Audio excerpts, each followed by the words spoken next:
So I remember sitting here in this building thinking, that's it. I laid my head on the table. I thought, this is it. It's over. I'm going to have to go tell my friends I failed, tell my family I failed. So I called some of my friends and I said, okay, it's time to look for a job. And they all told me, you're this close, keep going.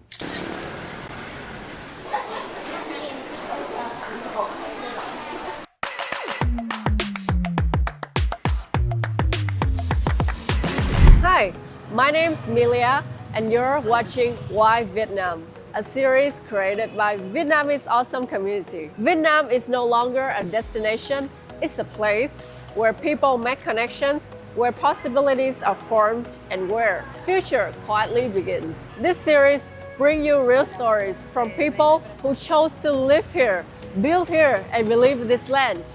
Different journeys, one shared belief. Today in this episode, we will meet a craft beverage creator and fan, Chad Mitchell, to explore one simple question: why Vietnam?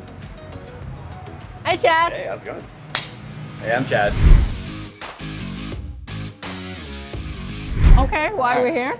So the Ben Market is obviously iconic in Saigon. Yeah. But it's also a good place it's right near the bar, so it's close, and it's also somewhere I like to come and just wander around and be a tourist. Also, it's great to find ingredients here, inspiration. I always find a new fruit or a new flower or a new tea that I'm inspired to I should play with it. The fruits and be like, ooh, I take a bite and think this would be really good in liquid form. Okay. How was it like for you growing up? Actually, I grew up in a smaller town north of San Francisco. I had 6 younger siblings, and my parents homeschooled us. And how did you make your way to the beverage? Well, when I was a little kid, I used to just be always obsessed with everything liquid. At that time, in like the 80s, 90s, there was like this huge, 90s, 2000s, there was a huge explosion of like Snapple and teas and fizzy drinks and Orbits and all this weird stuff, and I was obsessed with it. I was there for it. So that kind of led to my lifelong pursuit of just like enjoying it all, never thinking that would become my job, to be honest. Can't wait to show me the ingredients that you usually find inspirations for your beverages. Teas. The teas are one of the most amazing things in Vietnam, and use that to create what our new product's called Par Tea, which is like an alcoholic tipsy tea. These are the dried lotus seeds. They're really great from the shop too. Thank you. Yeah. Okay. Got like a little perfumey, a little bit, like a tiny bit of oil, but not too much. They dry off nice. They're just refreshing. And how are you going to make tea with these? So I blend this with the green tea, lotus flower and lotus nut. And blend the green tea, and then make that with alcohol, ferment it. So a little bit of sugar to balance it out, cane sugar. So Chad, you spent many years in Thailand before moving back to Vietnam. Yeah. So why did you choose Vietnam? Well, actually, I had no intention to. We set up our other company before I sat here to set it up. And I even said at the time, I won't move to Vietnam. I love Thailand, I don't want to live there. But then after being here a while, it kind of grew on me, obviously, and then I didn't want to leave. I think Vietnam's kind of unique in that people are more curious and outgoing, and then more direct and honest in some ways. I can make beer here, which I couldn't do really easily in Thailand.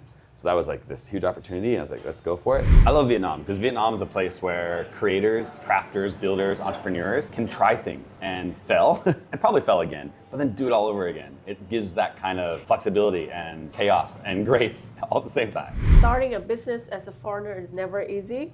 What was the hardest moment for you building Mixtape in Vietnam? End of 2024 was really hard because I had the tap room, I had the wholesale, and my team was very scattered and it was very small. And I was running out of money because I'd taken all my investment, all my money, my personal savings, and threw it in. And so I remember sitting here in this building thinking, that's it. I'm going to have to go tell my friends I failed, tell my family I failed. I felt very embarrassed. So I called some of my friends and I said, okay, it's time to look for a job. And they all told me, you're this close, keep going. And I did, and then had some of my first partners come in, and things started turning around. But it was tough. Moving here in Vietnam, so I guess you have like a family here, like your colleagues, your friends, and how did you build a family here?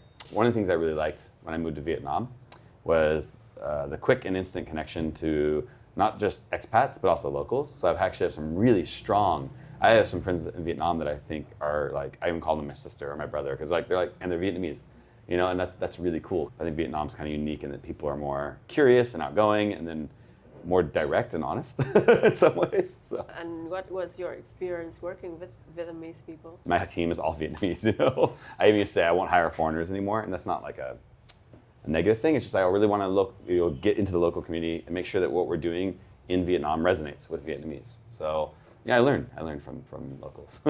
What kind of legacy you want to build for Mixtape? I want to build a beverage company that is not just for Vietnam, but the whole world.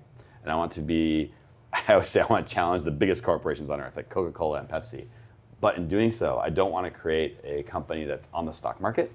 I want to create something that provides equity for the employees, like employee owned. So someday everybody that's working with me is also an owner and has contributed. So kind of like a mixtape, that's why I use that term, because it's about music. Music resonates with me. But it also is about like on a mixtape, each track plays a part to build a collective. I don't want to sell out. That's a big question, is like, especially I'm looking for investors, and they're always like, oh, what's our exit strategy? I said, exit? I'm gonna do this the rest of my life. That's amazing. Yeah. And if a young Vietnamese or young person is watching this video right now, as an entrepreneur, what is your advice to them? Do what you want to do. Go for it all the way. There's a famous quote by Charles Bukowski, who's my favorite writer, and he says, if you're going to try, go all the way, or don't even start. I always tell people, like, hey, if you're going to get into something, you want to build something, go for it. Don't limit yourself by, oh, I'm just going to try the safe step. No, jump off that ledge, go for it. And I took that leap of faith and said, I'm just going to go and figure it out. And I had no idea what I was doing.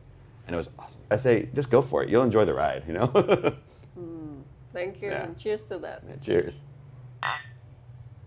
I make beer for people who don't like beer, and also for those that love it and appreciate the quality and the depth of a great, delicious glass of beverage.